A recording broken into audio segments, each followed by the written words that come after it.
I honestly don't know how the golf industry can get away with this. And to be honest, I'm not even talking about the de-lofted irons that are these 0211s. Because believe it or not, I'm actually going to recommend these irons to some of you guys watching this video. However, I went down the PXG marketing rabbit hole,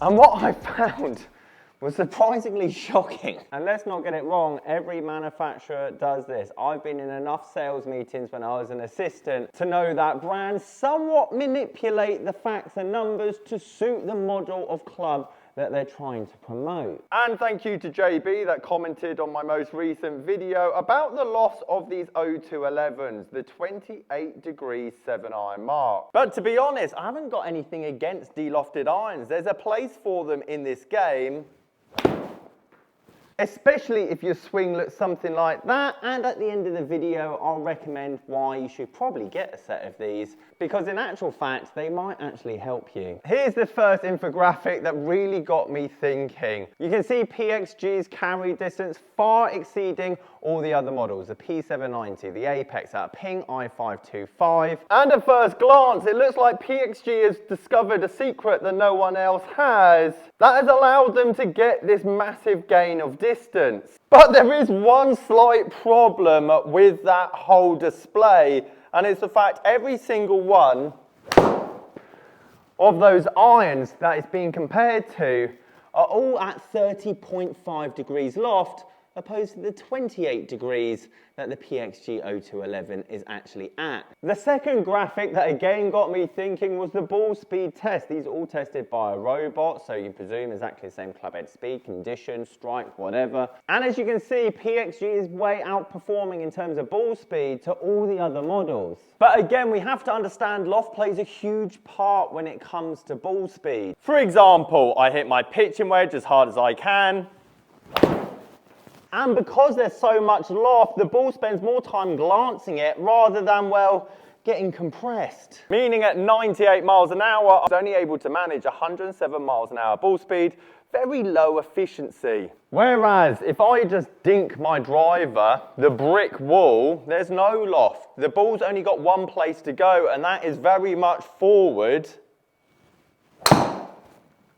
Oh, I've actually achieved 1.5 in my room. At 80 miles an hour, we've got 120 ball speed, efficiency through the roof. I got 170 yards carry. And with this marketing theory, I might come out with my own 7-iron range. I've got the longest 7-iron known to man. However, as we can see, there's a slight problem with my new 7-iron I've just created, to the point that that's not stopping on anything. So I briefly worked out to get 167 yards carry from the PXG graphic, I need to swing both of these at 80 miles an hour, the 30.5 degree P790 versus the 28 degree 0211. I put stiff flex shafts in both of these heads, trying to get as close like for like as possible. Up first, the PXG, 80 miles an hour club head speed.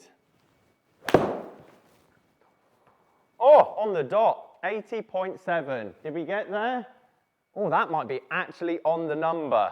Have I called it? Oh, 169, but it was 1 mile an hour faster, so we're pretty close, to be honest. The misleading part I see with the PXG marketing is that they've left out this up here, and well, that right there. And this is why I say there's no right or wrong iron for any golfer. If you get the right launch and spin, and let's be honest, what are you after from your irons? Any manufacturer, any year can virtually produce those numbers. Oh, way too fast, 85.6. I need to slow down. However, rubbish colour to obviously demonstrate the peak height. However, look at that. And apart from the ball speed, I will swing one slower, but look at the launch. Look how much more backspin we're getting, meaning you're going to have more stopping power. Need to set up a GoFundMe page to get a swing robot in here. As we all know, I am far from anything robotic when it comes to the swing. Ah, case in point. Oh, could be the one, 82.5. Tiny bit fast again. Is she the one? 81.7. We're leaving it there. We can see with the P790 that I pulled, it's almost as much spin as the one that went dead straight. I wasn't going to hit another PXG because, to be honest, I couldn't hit that any better. But when we compare the ones that actually were swung very similar, the P790 somewhat slower, the added spin and the added launch meant that it had less carry, don't get me wrong. But look at this descent angle. Descent angle 46, descent angle 45, descent angle 48, descent angle 42. However, this is a great product, and I highly recommend, whether it's the old version that you can get for a very good price, as I'll show you down here on the right hand side, or to be honest, they're brand new X-Core 2 irons that you can get custom built, fitted for you for £99. Again, that is seriously good value for money, especially if you have a swing that's like this.